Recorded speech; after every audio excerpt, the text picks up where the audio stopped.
Considering home security? Consider this. For 140 years, ADT has helped stop more crime than any other home security company. The yard sign isn't just a sign, it's a line in the sand. It's no wonder 5 times more people choose ADT to protect their homes. Visit ADT.com to learn more. For license information and terms and conditions, visit ADT.com. This is the Best of Golic and Wingo podcast. Week 2, Golic and Wingo on ESPN Radio and ESPN2, presented by Progressive Insurance. All phone guests join us on the Shell Pennzoil Performance Line. Now, after we're done, Dan Le Batard show Stugatz comes up on ESPN Radio. And obviously, it's been a rough year for a lot of reasons for the NFL. Sure. We've had the anthem protests. We've had some big hits, a lot of suspensions. And I think there's been 9 or 10 suspensions. Well, 9 now that the George Iloka suspension was reduced to a fine, but we've had a ton of suspensions in the year. We had the Mike Evans hit on Marshawn Lattimore in Week 9. We had the fight with Aqib Talib and Michael Crabtree. We had all kinds of stuff going on in the Monday night game between the Steelers and the Bengals, the Rob Gronkowski play last Sunday on Tre'Davious White. So there's been a lot of bad optics in the NFL. And Dan Le Batard on his show basically said that he thinks going back to 2006, and the reason I think he used 2006 was that was the year Commissioner Goodell sort of began his commissionership, or maybe he just took that out of right for whatever. He thinks that he doesn't see the NFL, if you listen to the sound, in a better place now than it was a few years ago. Is the league better than it was 6 years ago? Yes or no? Yes. No. You don't think the league's in a better place 6 years from the day he took over? No, you don't think there's more revenues coming in? The league is not in a better place today than it was 6 years ago. How can you argue that it's in a better place today? It was at the height of its power 6 years ago without the scandals, without the concussions, without the violence, without any of the issues. It was just money, glory, purity, without the anthem protests. I don't believe that you can argue that Roger Goodell deserves a pay raise based on him doing his job in a way that leaves the league better off than when he started doing it. Well, that was 6 years ago. Just right. So he's talking about 6 years, not 2006. I'm sorry, I got that confused. But he's basically saying, is the league better off now than it was 6 years ago? And to his point, he didn't think it was because of all the things that are going on. Now, the point Stugatz was saying is the valid counterpoint to that is, yes, but look at all the money that the NFL is making and the revenue that the owners are bringing in. A couple of things. First, I'm so tired of people worrying about what Roger Goodell made or person X made. Seriously, Dan? I mean, to say overpay. If somebody offered you $40 million a year, would you sign it? I mean, I'm amazed at, you want to be mad at anybody, go ahead and be mad at the owners for giving them the deal. But I mean, they worked out that deal and he signed it. I'm amazed at this. I was amazed at people complaining about, as I said, the basketball players you didn't know the name of that all of a sudden was making $14 million a year. So what? The money is there. The league can afford to pay those players that, and the players are getting it. The owners agreed to pay Roger Goodell all that money. So what? I mean, so what? The is he worth it or not argument is a ridiculous argument. You're worth what somebody is willing to take your signature for. So I just think that's a ridiculous argument. And as far as what the league is better or worse from 6 years ago, that's subjective. 6 years ago, the league made $8.5 billion. They made $14 billion last year. Better or worse? Well, obviously, that's more money. Yeah. So I guess it's all about what you're looking at. From scandals and PR and black eye to the public, it's absolutely not in as good a spot. Completely agree with Dan on that. So what are you looking at? The league financially is way better off than 6 years ago. Quite honestly, that may be the only thing the owners care about. And players, by the way, they make $8.5 billion to $14 billion. When you're splitting the pie the way you're splitting it, is more money to the players. So more revenue, owners are happy, players are happy, league to them is in a good place. From the public perception, as I said, Dan is right. With all the things that are going on, the game is going through the change with safety, and I get, so it's changing on the field, which is turning some people off away from some of the hits. Obviously, the anthem protest, and we've seen fights on a field before. No question. We've seen guys get thrown out before. Guys are getting thrown out at a higher rate now because they're cracking down more. So, yes, from the optics of how the league looks 6 years ago, it's different. Some of the off-field issues that are going on, it looks different. So in that case, I agree with Dan. It's not as in good a spot PR-wise. Financially, you can't even make the comparison that it's not. It's way better, in way better shape than it was 6 years ago. So like a lot of things, it's how you look at it. What do you deem successful? Right. What do you deem better? All right, so then that becomes the bigger question over the long play. What's the long play in terms of the NFL? Is it better because they're making more money, or is there concerns because of all the cracks we're seeing in some of the foundations? Well, here's the long play as far that I see from the business standpoint is they made the 14 bill. Will that go down? Because ratings are down. Now, and we keep saying their ratings are down. All the other sports would even hope to have the down ratings of the NFL. Absolutely. So I get that. But you know what you don't look at? You don't look at that. You look at your own sport and you say, okay, we've had this. We've been used to it. We've got up to this amount of money. We've got up to this ratings. And now our ratings have gone down. Is our money going to go down? Well, we have to fix that. We have to fix that. And they do. They have had some bad PR moves. There is no doubt about that. So a lot of it is what the public thinks of you, because they're the ones that are going to buy the tickets. They're the ones that are going to buy the merchandise. And maybe even more importantly, the advertisers, are spending millions and millions, and TV networks are spending billions and billions on your product. If you put yourself in a position where an advertiser can come to you and say, you know what? Nah, the product's not what it was. Ratings are down. Next time we get to negotiate this, we're not giving you as much. And the next time TV deals are up, the networks can look at the league and say, you know what? Ratings are down. We can't give you as much. So from that aspect, because let's be honest, it all revolves back around money. It does. So that's what the NFL, they're going to have to see. There are a dip in ratings. No doubt about it. Is that going to have effect on the bottom line? You think it will. It's going to be a matter of how much and then what they need to do to try and get that back again, to work through the domestic violence and the punishments and what's going on, the kneeling for the anthem and the protests and the way the game is changing and the animosity toward the players and the league. There are definitely, and these aren't small things to overcome. These are not bigger things to overcome. Well, Mark Cuban sort of touched on this. He's sort of weighed in talking about the NBA versus the NFL. He said, quote, our demographic is getting younger. The NFL and baseball, they keep getting older. And I think what we're doing with the video game, NBA 2K, is brilliant. And in the bigger scheme of things, in terms of building fans for the future, what do you want your kids to play? I mean, of all the sports out there, do you want to go to a baseball game? Do you want to watch your kid play basketball? Do you want to worry about him a whole football game, or do you want to watch your kid play basketball? So, I mean, that's sort of the way that Mark Cuban is sort of propping up his situation. And his sport is flourishing right now. Let's be honest. I think our ratings on the NBA are up 24 to 30%. Let's be honest. All the sports, the major sports that we cover, if you want to include hockey, we've kind of put that out of the major four. But baseball, basketball, and football, Trey, they're flush with money, right? I mean, look at the contracts that are going on. Look at them, and now you hear some teams or whatever losing money. You look at it how you want it. Where are you losing it? Where are you gaining it?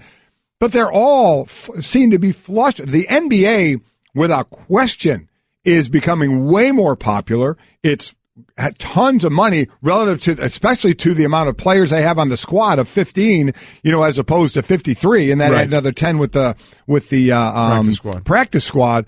I mean, it's in a fantastic place now, and it is popular right now. And we'd be fools not to understand that video games are part of it. Madden, how popular is Madden? And the NBA games, and these things are so popular right now.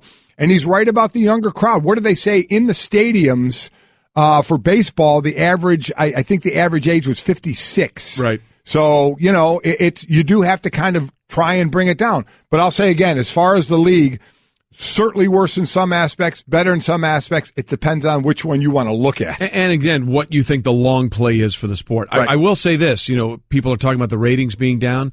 I can promise you that the NFL is going to get more money in their next deal than they did in the last deal for a couple of reasons. One, different avenues, right? Yeah, there's competitor. Right. If someone's going to drop it, right, someone's going to pick it up, right? Because that still is the surest bet on television. Mm-hmm. It is the surest bet on television. You're still getting good ratings. Is an NFL game, and the other thing is they have other rights to sell. Yeah, the digital streaming rights. Right. But they've been experimenting with Twitter and Amazon and Yahoo and all that kind of stuff. Right. Someone's going to want to come in and say, give me that. You're right. As all we talk about all this other stuff, the dollar the next time around are still probably going to go up, and maybe by a significant margin for the NFL in their next negotiating right. Golic and Wingo, the podcast. Mm-hmm. Trey Wingo and Mike Golic Sr. And this is how we do it on a Friday morning. Glad you're with us. Golic and Wingo on ESPN Radio and ESPN2, presented by Progressive Insurance. All phone guests, like Peter King in a few minutes, will join us on the Shell Pennzoil Performance Line. Mike, you know what I'm confused about? What's that? Bitcoin. Bitcoins. Yeah. You get that at all? I wish I was. I wish I'd bought them a long time ago. Yeah, how about it? They're up to like 16,600. Yeah.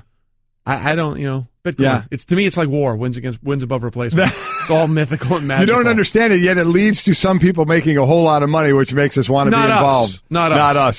So maybe we should have paid a little more attention at some point, huh? Stanzik's laughing at us. I think Stanzik is like a Bitcoin genius, right? I think he's one of those guys that's probably soaking it in. I don't know if anybody understands Bitcoin, yet people are getting rich off it. It's really amazing. I guess I'm just saying that because we don't. All I know is that we're not getting rich off it. Well, one thing I will say, when we talk about Cliff playing the music coming back at different points of the show, he's playing a lot of our era music at times, and both Trey and I are in our 50s. Justin tweets in, with all due respect, I'm about half your age and have known every song played when coming back from commercial break. Yeah. My parents raised me right. There you go. Love that Justin. Justin, you're in the club. Yeah, I like that a lot. You're in the club. Been good tunes. And then, you may not be so happy now. Why is that? Vinny took a shot at you. Vinny took a shot. You're wearing kind of like a athletic. It's a Johnny O type of a zip, pullover type thing. Yeah. And Vinny says, "What's up with Wingo and the way he's dressing? He looks like a backup goalie for an indoor soccer team. He won't even let you be the starting goalie." Well, I think that's probably a wise choice. Yeah. I think I'm dressing to the height of my athletic prowess. Did he hit you? Did he hit the nail on the head? I think I probably would be a very good backup goalie for an indoor soccer team. If you tried your hardest in sports in your life, you think the highest you would have hit is a backup goalie on an indoor soccer team? Maybe third string. Maybe the guy they call when the first two are down, and they say, look, we won't play you, but we need someone on the bench just in case all hell breaks loose. Are you the guy that wears the sweats and underneath you don't really have your uniform on? Oh, no, I got Coach, I don't have my uniform. Go on in, Wingo. Coach, I don't have my uniform on. Got to keep the zip on, Coach. I got a deal I'm working with here. So, Vinny, you're right. I mean, you're right. I'm dressing for what I am athletically. There you go. And we're glad we got that cleared up. And by the way, Justin, you're in the club. And Cliff, by the way, is the decider of who gets in the club. That's very true. All right, we got Peter King coming up in a few minutes, but let's do what we do sometimes off the top of the hour with... It's time for... Off the Top. Whether you like it or not, it's just beginning. With Golic and Wingo. All right, we start off the top with a change at the top of the front office for the Cleveland Browns. Former Chiefs general manager John Dorsey has been named the new GM of the Browns and will be introduced at a news conference today. Going to be interesting, and again, we'll ask Peter King about Absolutely. This. Is the Rooney Rule, which not only affects coaches but management position as well, to interview minorities for the job. And Cleveland has said they have satisfied this. Now, is it that Sashi Brown was a VP, not a GM? Can they get around? We don't know what their explanation is for that, but they certainly had their eye. And as many people would ask, why are you firing a guy right now? You're firing a guy now because you know he's not going to be there at the end of the year, and there are other teams out there looking for people in the same position you want, i.e., in this case, the Giants, and in different years, it's different teams. So you want to try and get your guy, and they've obviously had their eye on John Dorsey. John Dorsey is the scout type of guy, where Cleveland had gone to the type of Moneyball thought process. Right. John Dorsey is really anything but the Moneyball type of process. So we'll see what he does with the rest of the management team there with the Browns. Well, that's the thing. What does this mean for Paul DePodesta? Right. And what does it mean for Hugh Jackson? Because they've already said Hugh's coming back next year. Well, if you're John Dorsey, don't you want to have your own guy? It's very tough. Nothing against Hugh. I'm just saying, if I'm the GM, I want to put my fingerprints on this team.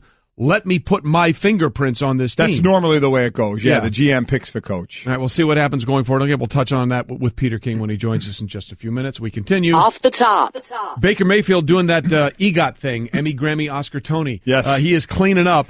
He won the Heisman. Is a Heisman Trophy frontrunner, which we think he's going to win in a landslide on Saturday. He won the Maxwell Award Thursday night for the Player of the Year, the Camp Award for the Player of the Year, and the Davey O'Brien Award for Best Quarterback. Yeah, he's won them all. Obviously, he has the playoffs going into that to worry about, and we'll watch that in a couple of weeks. But a lot of discussion then is going to be, where is he going to go in the draft? His name was not brought up with the other quarterbacks, the Josh Rosens, Josh Allens, and Sam Darnolds and Mason Rudolphs and those types. Now it's being brought up, and should it be? A lot of people are asking. And a tweet says he has the X factor, kind of like Wilson and Drew Brees, who didn't have the prototypical size. And to that point, Baker Mayfield's like 6'1". He's listed at 6'1", 220. Right. So we'll see what his actual numbers are when he gets to the combine. But he isn't a prototypical size. The big plus for Mayfield, he's got a lot of experience, and he seems to have that it factor, which I do think is. I said that about Deshaun Watson, who is very talented, obviously, in the pocket, outside of the pocket. But I thought he had that it factor as well. And it certainly seems Baker Mayfield has that, but the evaluation process will be very, very interesting going forward with Baker. Yeah, he may be the most interesting guy of all the quarterbacks in the draft, where you see him falling because of the things you're talking about. And lastly, on Off the top. Little NBA news. The Nets have acquired Jahlil Okafor in a trade with the 76ers. Brooklyn has also landed guard Nick Stauskas and 29 second-rounder, while the Sixers get Trevor Booker. Listen, he wanted out. He played just 2 games this year. He's the third choice in the 2015 draft. You see, it's Ben Simmons and Joel Embiid. They are the stars of that team, and they are true, real stars. Okafor isn't finding a place on that team, so he's like, basically, let me go somewhere else, and somewhere else is the Nets. So you make that move, and now he's happy. He's going to go play and get to do his thing. But I like to keep this on the 76ers, because going back to Sam Hinkie and the plan that he had, and he's nowhere to be found anymore, but he's just going to watch from afar as his plan comes to fruition. Yeah, listen, it's working out. By the way, Joel Embiid had the greatest line ever about Jahlil Okafor. It said, "I love you, and then I'm going to kick your ass 4 times a year when I play." There you go. So it's pretty straightforward. All right, and that was Off the Top, and we move on now, and we're delighted to be joined by Peter King of the Monday Morning Quarterback, who joins us on the Shell Pennzoil Performance line, taking synthetic motor oil performance to a whole new level. Make the switch to Pennzoil Synthetics today. And Peter, speaking of making the switch, the Browns have done that. They may have landed the right guy in GM John Dorsey, but are you concerned at all about the process and how quickly this came about, and whether or not the Rooney Rule is satisfied in the way it's supposed to be satisfied? Well, the one thing we don't know yet, Trey, at least that I don't know yet, is how long this has been going on. I mean, has Jimmy and Dee Haslam, and whatever fact finders they have used, did they do 10 interviews, 2 interviews, 1.5 interviews? We just don't know yet. So, I mean, we'll find out today when Jimmy Haslam speaks what exactly he says about whether a minority candidate was involved here, and then we'll be able to make a judgment. I don't know that we can make a judgment right now. Going forward with Dorsey and knowing the type of GM he is with the scout blood in his system, and knowing the direction Cleveland was going this year, we put the term Moneyball somewhere with it. Is that completely now done, do you think, or will there be a combination of, or do you think Dorsey basically cleaned some house in the management division? That's a great question, Mike, and I think when I first heard that Dorsey was involved yesterday, the one thing I thought was, and I don't just mean you personally, but I mean the people of Cleveland, the classic football fans, the Mike Golic family, will really love this appointment, because that's what John Dorsey is about. The last time that I saw John Dorsey was in his office in Kansas City in a little building right next to Arrowhead Stadium where the Chiefs have their facility. And he was sitting in a dark room watching tape, and he took some time out to talk to me. And to me, that is John Dorsey. Okay, I'm going to talk to you, but I need to get back to my tape. And so he's a pleasant guy. He's a very, very smart football guy and a great judge of talent. And I think if Cleveland was going to pick somebody at this point, I just think he's a really good choice because you've got a football coach in Hugh Jackson who is old school football coach. And I think John Dorsey is an old school Ron Wolf trained football guy. And so that's why I think this is a better match than the previous one. Now, your question, Mike, about Paul DePodesta right now, that's my question too. And I asked the question to somebody there yesterday, and I got a we don't know yet back, and so we'll find out whether Paul DePodesta stays and whether he can have some role in this organization going forward. Well, yeah, and then, the idea, Peter, as Peter King from the Monday Morning Quarterback joins us, that Jimmy Haslam has already said, hey, Hugh Jackson's coming back next year. It does seem like you'd sort of want the GM to sort of put the pieces together, and it seems like some of those pieces are being put together for him. Yeah, and I mean, look, at this point, I believe that Sashi Brown was the guy who picked these guys, and Paul DePodesta wasn't. Paul DePodesta was an advisor. He was not a string puller. And so I don't think – I'm not going to really believe many people who say that DePodesta picked these guys because I don't think he did. But now I think it will be more of two guys on the same page, especially in a draft next year when you've got 5 picks in the first 2 rounds, and after bypassing so many capable quarterbacks, whether you like any of these guys a lot or not, you got to pick one of them. Yeah, Peter, whenever I go along these lines, I always go back to the old Bills general manager trying to sell the job. It's a good job, being the head coach of the Buffalo Bills. Could you make the argument now that they have a guy in Dorsey who, as you alluded to, is an old school guy who has a track record, and you look at the resources in terms of the upcoming draft that they have in 2018, an extra first rounder, 2 extra second rounders, 6 extra picks in total, lots of cap space. There actually might be real reason for optimism that this could be sort of the group that might be able to turn these picks into actual players, which has been the problem for the Browns the last few years. Yeah, well, we've said that, Trey, a lot, with a lot of different, coach/GM combinations.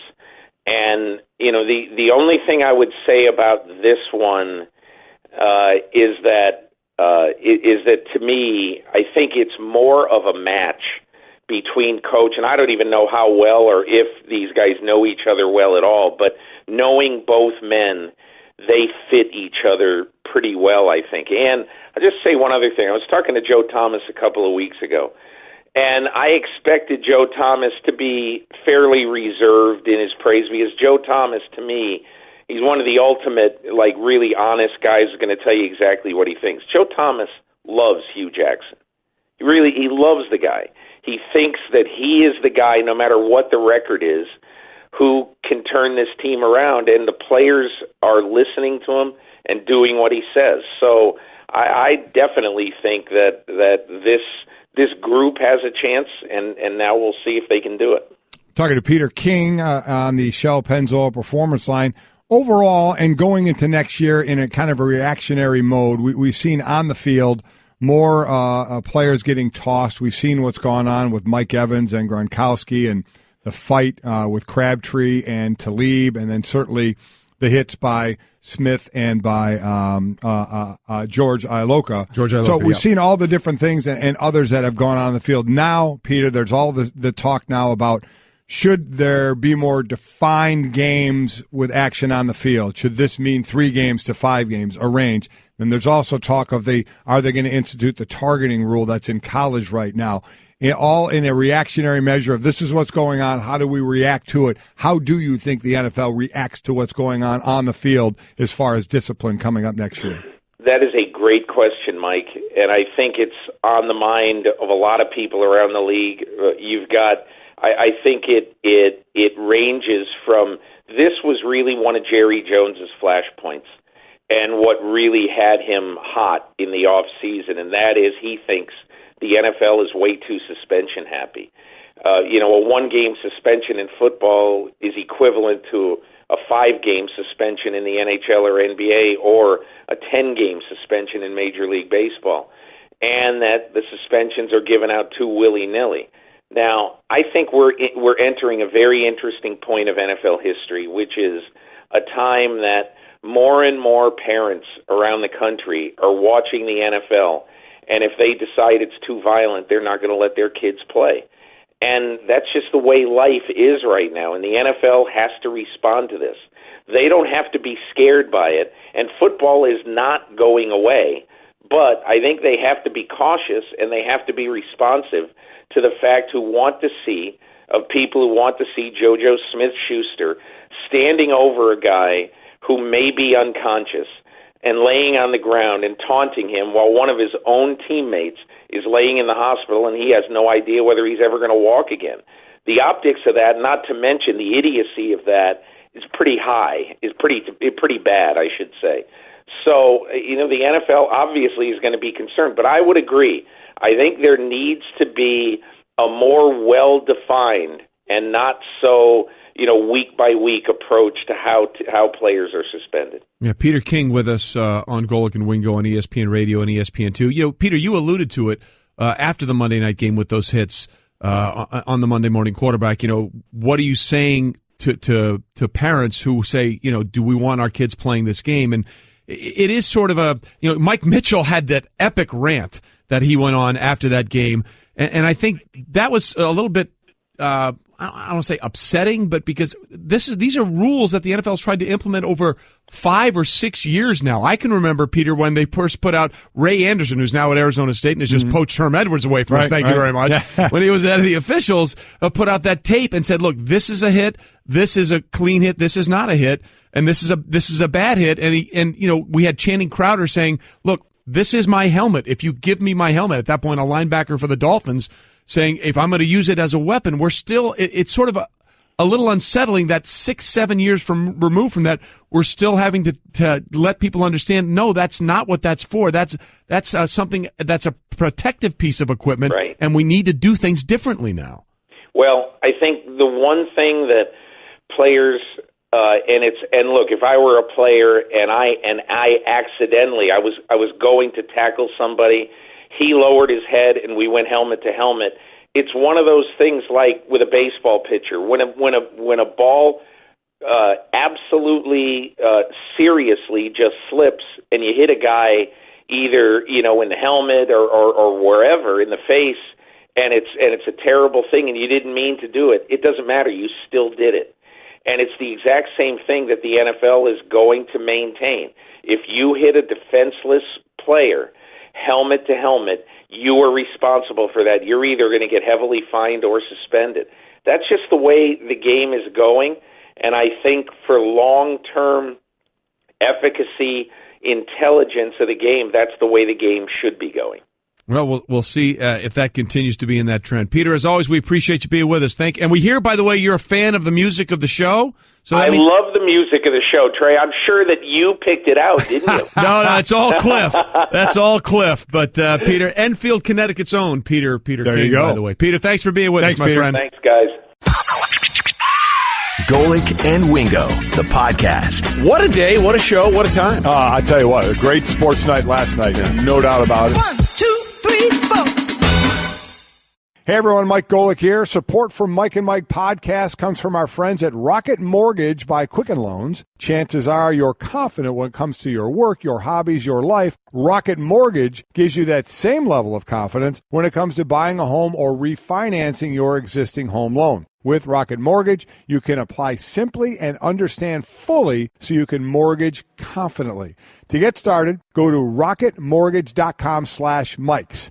Equal housing lender, licensed in all 50 states, NMLSconsumeraccess.org number 3030. Computer, execute 12.4p operation. Optimizing algorithm. Running encryption packet alpha. Night. Oh, I don't feel so good. What is it, computer? Is it hot in here? It feels hot in here. I feel a little clammy. I should lie down or something. A computer with a virus? Surprising. What's not surprising? How much you could save by switching to Geico. Those oysters Rockefeller were a mistake. Geico. 15 minutes could save you 15% or more. All right, Trey, so you brought up Bitcoins before. Yes, for no reason whatsoever, except that apparently I don't know what they are, and they're worth a lot of money. Bitcoin is worth $16,000? I think it's up to $16,600. It was at 17 at one point yesterday and fell so back. It's gone down. Oh, no. So you missed your chance. How about this? Talk about getting in on the ground floor of things. That's something you'd all love to be able to hit something. You're on the ground floor before it becomes big, and then you have it, and all of a sudden it gets big, and wow, you're a millionaire. British singer Lily Allen, who, by the way, is a sister of Alfie Allen, who plays Theon on Game of Thrones. Yes, or Reek, if you Rick from another episode. There you go. This British singer reportedly turned down a singing gig about 7 years ago for which she was offered, for pay, hundreds of thousands of Bitcoins. Okay, but at that point, they weren't actual money, so you right? would have had to say, okay, I'll take a shot on these, pay me in those. She didn't. 200,000, by the way, today, 200,000 Bitcoins would be worth $1.5 billion. That's with a B. $billion. I mean, might want to rethink that one. Obviously, you don't know, but that's those chances, Say, you know what? We'll see where this goes. Yeah, I'll take it in Bitcoins. Give it to me, and just so people understand, that's 1,500 million millions. That's what. I know you like that whole million things. It's crazy. Confusing to me. Well, that's the other thing. Like, there was some guy, I can't remember his name. He sold off like his 20% share in Apple for like $10,000 in the 70s. That would have been worth like $500 million. Oh my gosh! So, and that's look, I don't understand Bitcoins. If someone does, that's wonderful.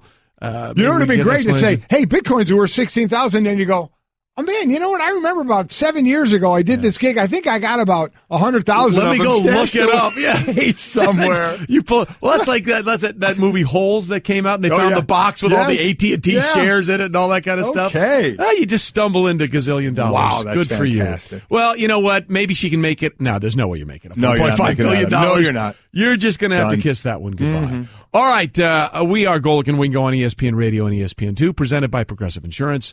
Look, lots to get into football-wise. You want to do it now? Yes, let's do it. All right, Week 14, let's play. This is 5 Point Stance on Golic and Wingo. All right, we start the 5 Point Stance with the big showdown this weekend in L.A. Jared Goff, number one overall pick in the 2016 draft. Carson Wentz, second overall in 2016 draft. The seventh pair of quarterbacks in the common draft era to be taken 1-2 in the same year. It will be the eighth time in that era that those quarterbacks face off against each other. Although, Mike, let's be clear, they're actually not facing off against each other. Yes, they are not facing off against one another. So they're facing off against other defenses. And in this case, you're going up against Goff is going up against a third-ranked defense in the league in Philadelphia. So certainly a big test for him. He's been the bigger story, obviously. Carson Wentz, we saw him play well last year, and he's taken it to that next level. Goff, we were ready to kind of put aside, but we just love what they've done with the offensive line. Gurley even more involved in the passing game, and certainly and getting more weapons on the outside. And then Goff, I am so. This is one of the top games, obviously, this weekend to look forward to. It's only one game, but for Philadelphia, which really is battling Minnesota now, who plays Carolina. For that top spot in the conference. This is where you are now as the last quarter of that season goes. Are you a bad team looking to look at other players and just finish out the string? Are you fighting for that playoff spot, whether it's division or wild card, or are you trying to get the road through the Super Bowl to run through your building? And that's exactly where Philadelphia is. Well, look, they're in real danger if they lose this game. They were 10-1, had a 9-game winning streak. They lost up in Seattle. If they drop another one, there's a real good chance that they could go from being the number 1 seed to the 3 seed. Yeah. And so that would change things dramatically for them. By the way, according to the Elias Sports Bureau, Sunday's Eagles-Rams game will be the second matchup since the 1970 AFL-NFL merger between two teams averaging at least 30 points per game this late in the season, and the first since 1983 when Washington beat the Cowboys 31-10. And ironically, or interestingly, or coincidentally, however you want to put it, both teams are averaging the exact same number, 30.1 points per game. Isn't that something? Yeah. And Carson Wentz does a great job of escaping, and the Rams' defense is better at pass rushing than stopping the run. So it would really, and this isn't rocket science, for Philadelphia. It's not Bitcoin science either. There you go, to get that running game going to help with that play action, because if that Ram D-line can just kind of pin their ears back, they're tough to block. Yeah, and that was the issue in Seattle. They didn't quite get the running game going, and Seattle was able to get after Wentz, even though he made some great throws. All right, we continue on our 5-point stance. The Patriots can clinch their 9th straight AFC East title with a win or a Bills loss or tie, which will extend their NFL record for most consecutive division titles.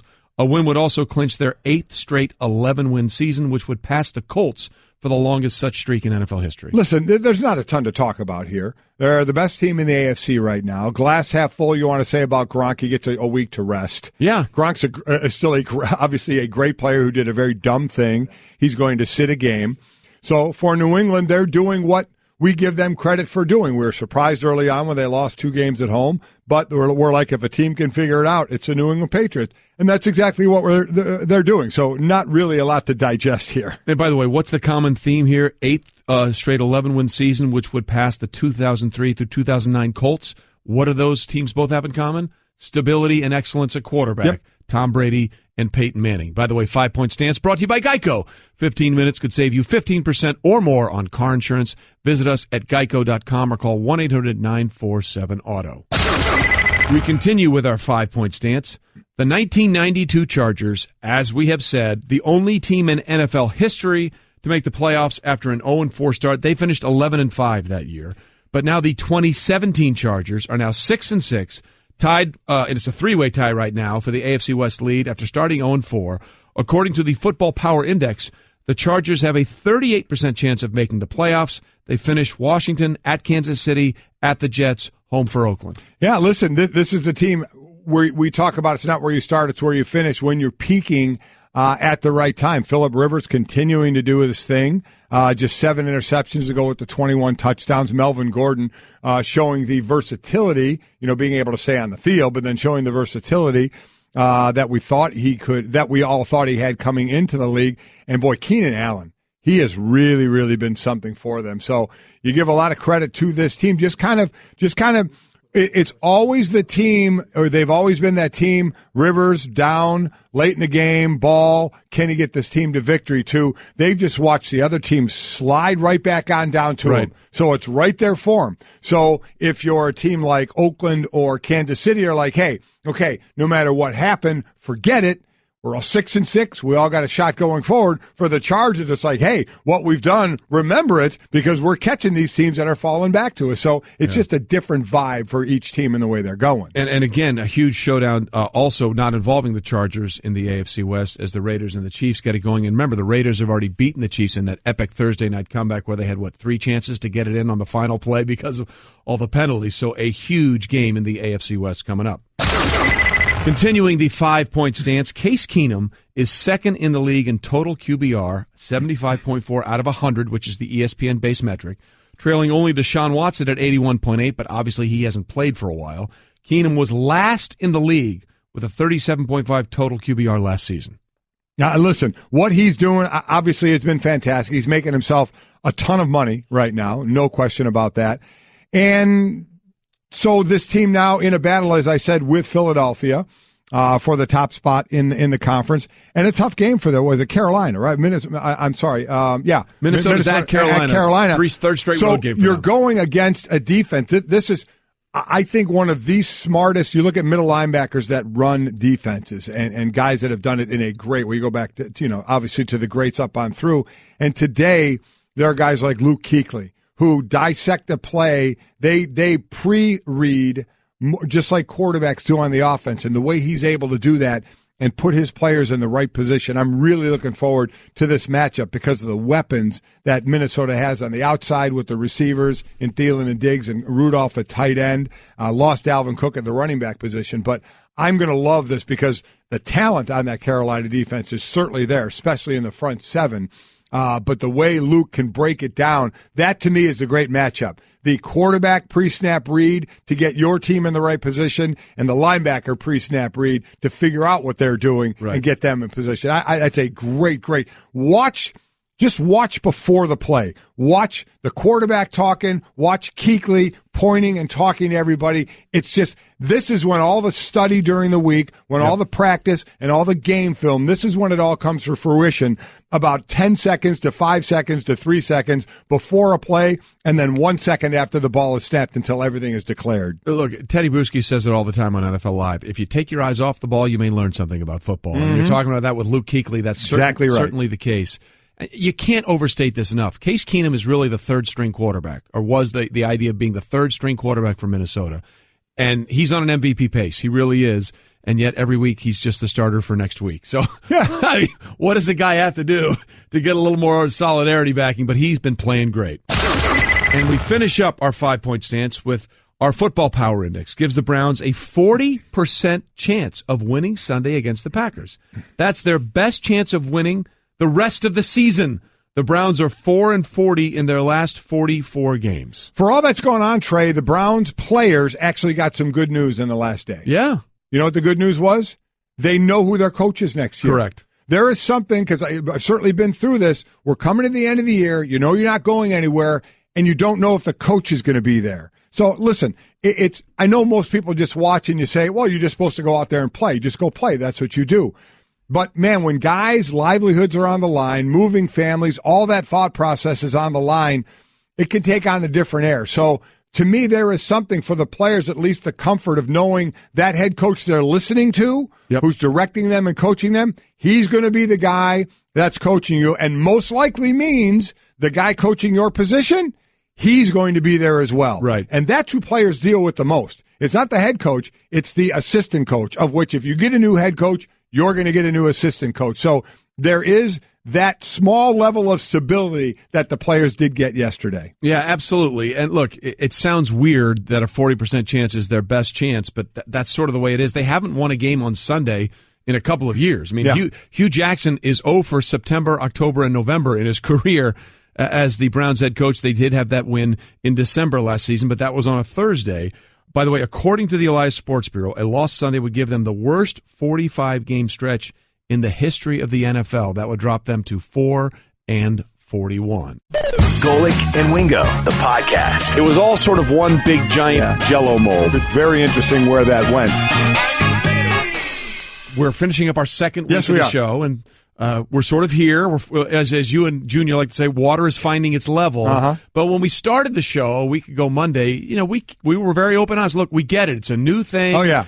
Mike and Mike were great for 18 years, and Mike's going to have his own show coming up later on in 2018, and we're going to be doing this, and everybody's going to be having their own fun, and it'll be a blast. But we understood it was a transition. Right. And we sort of made this joke. That, look, we have a swear jar. You have a swear jar in the family. Every time you say something bad, you put money in, and then at the end you either donate it or you buy a prize for somebody or something like that. Exactly. So we made this joke that we had a Mike and Mike swear jar, that every time somebody said Mike and Mike instead of Golic and Wingo, we'd put money in the swear jar. And we've been pretty good about it, right? Very, very good. Yeah. Big fella, it's time for you to put some in the jar. That's dollarshaveclub.com/Mike. Back after this, Mike and Mike. You said Mike and Mike. I mean, and I said it so just naturally. Yeah, it was just rote behavior. Because you kind of said it one time. I almost said Mike, and I stopped. We caught ourselves. Yeah. I almost said it one time and caught myself. That was just a natural Mike and Mike. Look, it's like, what do we talk about with athletes and golfers? Muscle memory. Yeah. Okay, it's hard. Change is hard. Wow. So we understand. That was something. That was very, very good. So we have the initial swear jar. There you go. That's it. Well, what are we saying every time? It's $1,000. It's you know what? It's 10,000 bitcoins. There you go. What it is. That's dollarshaveclub.com/Mike. Back after this, Mike and Mike. You said Mike and Mike. In your defense, though, the promo code for that read was Mike. So does that make you feel better? It was. Does that make you feel better? Yes, it was. So no, it doesn't. Okay. I just trying for you. Put money in the jar. Putting money in the jar. We'll get 16,000 bitcoins in there, which will be worth $33 billion by the end of the day. Okay, we talked about this a little bit. The Sixers have had so many of those high draft picks. They got rid of one of them. The Nets have picked up Jahlil Okafor in a trade with the 76ers. Brooklyn also lands guard Nick Stauskas and a 2019 second-rounder, while the Sixers get forward Trevor Booker. Okafor was the number 3 choice of the 2015 draft, has played in just 2 games this season. Obviously one of the reasons why Joel Embiid has been a monster. Ben Simmons has done great. And Joel Embiid, who might represent the process more than anyone else, he's played in 31 games in his first 3 seasons, said he had some parting words for his former teammate. Like everybody else, and thanks to them. What did you say to him? Man, I was just like, love you, new beginnings, love you, good luck, and then I made sure to let him know that I was going to kick his for the next. I don't know, we play them 4 times a year, so I made sure to let him know that, like, every year 4 times I'm going to kick his. So that went very quickly from I love you to I am kicking your you-know-what 4 times a year. Yeah, listen, and for Okafor, it's been interesting, as you mentioned, a number 3 overall pick. Team president Brian Colangelo said he reached a deal with a team he declined to name to trade Okafor last season until it fell apart at the last minute. That led, as you can imagine, to a pretty awkward situation after that where you think you're getting traded, then you're not, and then you got to go back to the team that tried to trade you.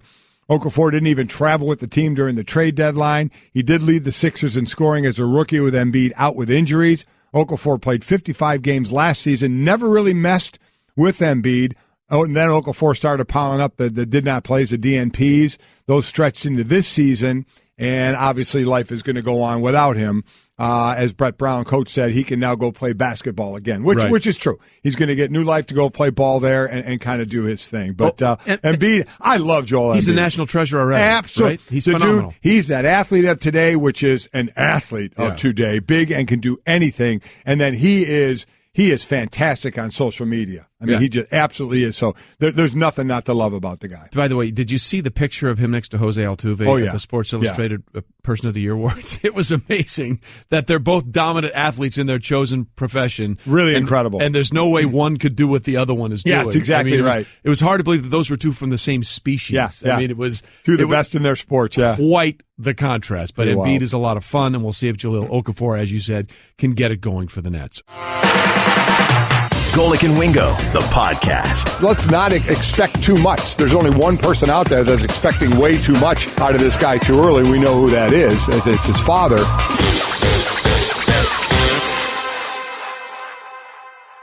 You know who didn't have a lot of incomplete passes Who's or any that? incomplete games this year? Scott Frost is the head coach at UCF. And, of course, Scott Frost is moving on to his alma mater, the new Nebraska head coach. And he joins us now on Golic and Wingo. First of all, Scott, congratulations. It's been a great season for you, and obviously a crazy Saturday where you took the Nebraska job, and then you had that amazing title game about Memphis. That had to be sort of one of the most weird days you've had in a long time, but it literally came out as a win-win. It was bittersweet. It really was. Having that championship with the guys was special. That's an unbelievable group of men down there that made that happen. And it was as difficult a thing as I've done to leave them, but then getting up here to my home and my alma mater and being greeted by a bunch of former players and family, it was a special day. And we'll certainly get to that. Let's talk about the broad picture of the playoff situation right now. Here you do win all your games that are in front of you. You do all that you can do. And yet, even if it were an 8-team playoff, you guys would have been left out because you sit at number 12. Do you see it changing at all or how it can change? Because right now you're not in the Power 5. It's like you're hitting a glass ceiling and not getting past that. Mike, I think, to be honest with you, I think the glass ceiling was put there intentionally. It was apparent to me that every single week the committee made a decision. We have to keep them at a certain place in the rankings so that we don't run into the trouble of having to move them up if people ahead of them lose. And every week a new 2-loss team or a new 3-loss team was moved ahead of us. I remember Iowa State getting moved ahead of us. Everybody thought they were great. They lost the next week. Then Washington State, all these people kept getting moved ahead with either 2 or 3 losses. Finally, they moved Stanford ahead of us, who must be better than UCF because they're a Power 5 team. Well, they lost to a Group of 5 team.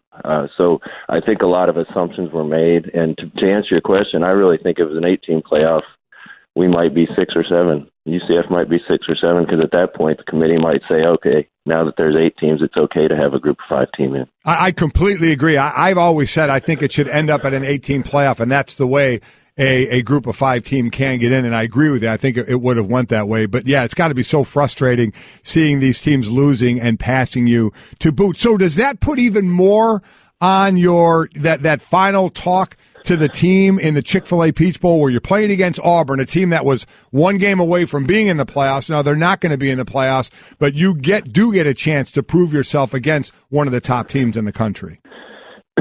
Listen, we haven't talked about it all year because I didn't want to be one of those coaches that started talking about it, then you lose the next game and you look like a fool. But we're there now, and we have a lot of other things to deal with. Our staff has to get back and make sure the players are okay, make sure they're okay with us coaching them, try to rally them to play one more game together. We're playing against a really good team, so we have a lot of things to worry about. But I do think there will be a little bit of a chip on the shoulder of some of the guys that feel like they may have been slighted a little this year. Scott Frost with us as he is now making the transition from being an undefeated coach at UCF and getting them into a big bowl game in the Chick-fil-A Peach Bowl against Auburn, and now coaching his alma mater. It's always a discussion that comes up this time of the year, Scott, when coaches make that transition and make that change. And a lot of coaches and a lot of people feel like coaches don't do that the right way. But it seems like from top to bottom, the way this has been handled from UCF for you and Nebraska, it has been done the first-class way and making sure everybody's taken care of. I loved the photo that UCF put out of you with your teammates, or your players, rather, after the game, saying we sent him out a winner. How important was it for you to make sure that process was respected on both sides here? It was really important, and what I was going to make sure I did was do things the right way. My priority was the players there. We tried to keep it all off their plate as much as we could to try to help them win games. The coaches remained focused on the games we had to win down there, and we did a good job finishing the season.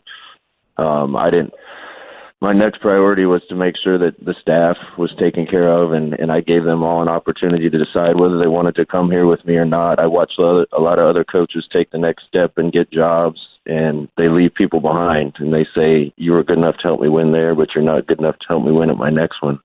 And like I said, my priority was the players first, and then making sure that my staff that helped us be 12-0 was taken care of. Scott Frost, a new coach at Alabama, joining us now. He's your Home Depot Coach of the Year. Alabama? I'm sorry, no, I say Alabama. My fault. Wow. Scott, just so you know, he's had a rough morning. He also referred to our show as Mike and Mike. So it's not just you. I want you to know That's still weighing on my mind. You are certainly not coaching at Alabama. Some guy named Saban is probably going to be there for a little while. So Scott Frost going to his alma mater in Nebraska. What did you say, and how difficult was it when you did tell the team? I mean, we know all the report. We saw how it went. The reports were out there. Todd McShay asked you on the field and such. But when you finally had a chance to talk to your team of how difficult that was. Well, it was one of the most difficult things I've ever done, Mike. And it was a tough decision. I had such a good relationship with UCF and the players there. My wife loved it there. We liked living in Orlando. It really was a tough decision. And when I finally made the decision, it was the week of that championship game, and we tried to keep the players focused and the coaches focused, and decided the best way to tell the team was after the game. So we won the game and celebrated, and I called the team back in to the team meeting room about an hour and a half later and cried when I told them, and then had a bunch of people, a line of players come in and thank me and tell me goodbye, and that was difficult. That's a special group of kids. You don't go from 0-12 to 12-0 unless you have a special group of human beings, and those guys will be one of my favorite teams as long as I live. Scott Frost with us here, the new Nebraska head coach. You won the Home Depot Coach of the Year, and by the way, got major raves for your shoe wear. Yeah, the Yeezys. How about that? Well done. A lot of people took notice of that, so tip of the cap to you on that one. But Scott, I just want to be clear: is it locked in stone that you will be coaching UCF in the Peach Bowl, or is that still something that's being negotiated? No, we want to do it. We just got to make sure that both sides are okay with it and we can work it out. You know, it's touchy, and there's no good way to break up. A lot of our staff is up here in Nebraska recruiting already, and our kids are down there, and they're hiring new staff, and there's new people in my office, and we just got to make sure all those things are worked out. Got to make sure UCF honors their commitment to take care of my assistants with the bonuses they've earned, and that they're being compensated for it. And there's a lot of things to work out, but our heart is with those kids, and those kids deserve the best chance they can possibly have to play well against Auburn, and I think that's with us going back to coach them. Yeah, let's. I was going to say that's a decision I'm sure that's going to have to be made pretty soon. We heard Nick Saban talking about with Jeremy Pruitt, their coordinator that's going on to coach at Tennessee, about kind of doing both. And sometimes, Scott, they say when you try and do both, you're not doing either, instead of just kind of concentrating on one. So as far as like a decision on that, and the best interest of the players, I'm sure, as you would agree, needs to be first and foremost here. So when do you think all that will be ironed out? I think today, tomorrow, this weekend. Right now, our plan as a staff is to go back down and have practices this week. Regardless of what happened, we would have taken 1 week off. UCF's players played 12 straight weeks because of the hurricane early in the year and losing our bye week, so they needed some time off. And our plan for a New Year's Bowl would have been to practice 3 times this next week, and that's what we intend to do right now. So now you go back home to Nebraska, where you won a national championship in '97. Actually beat Peyton Manning in Tennessee. You smoked them in the Orange Bowl that year. I think it was 42-17. So you go back there. So what will be the first order of business to talk to a team there that was 4-8 last year and looking to really get back to what they were? There's a lot of messages I want to send to them. The first is we're going to have fun, but we're not going to get there without a lot of hard work and effort. And I think we managed to do that at UCF while enjoying being around each other and having as much fun as anybody in college football. I don't want to make it about me. I don't want to make it about the past. It's about these kids, and it's about the here and now. But I want our players to know there are standards at Nebraska that we're going to expect and the people here expect. We're going to have a tough team. We're going to have a physical team. We're going to work harder than anybody else on the field and in the weight room. And we're going to have a lot of fun doing it. And those are the kind of things that the people in Nebraska stand for and the program stood for when I was here. And like I said, it's about these kids in the here and now, but those things are never going to change. Certainly going to be, I would imagine, a lot of fun to go back and coach your alma mater where you had such success. So this brings me to my question. What were you most excited about? Winning the national championship in Nebraska, going 13-0, winning that last game against Memphis, winning the conference, going 13-0, or knowing that you're a huge Cubs fan when the Cubs won the World Series? Oh, man, that's tough. Actually, one of the Ricketts brothers called me this year during the season, and that was a thrill for me, too, being a Cubs fan. But you mentioned all those 3 things, Mike. I had my first son a little over a month ago, and I know you're getting to work with your son now, and the most special thing that could ever happen to a guy. So as good a year as this has been, that's definitely the highlight. I would imagine so. Just wait till he gets to be 28 and doesn't listen to you anymore like mine does. That sits next to me in the show. Then you may have a different thought. Hey. That's obvious watching the show. Hey, Scott, if you make it to 28 and he's not listening to you, that's a win. Mine stopped at like 14. Normally there will be a time. Good to know. Just tell it. There's a time where they hang on every word you say, and they think that you know everything. And then when they start to get a little older, they suddenly think, you don't know anything. You know what? It's kind of like freshman year to senior year, what they're going to think of you, huh? Yeah, exactly. Well, Scott, we appreciate you getting up early with us. Congratulations on a great season and the award for Coach of the Year, and best of luck at your alma mater in Nebraska. I appreciate that, guys. Love the show. Keep doing what you do. This has been the Best of Golic and Wingo podcast. Make sure to subscribe on the ESPN app, Apple Podcasts, and to listen every weekday morning at 6 Eastern on ESPN Radio, ESPN2, and the ESPN app.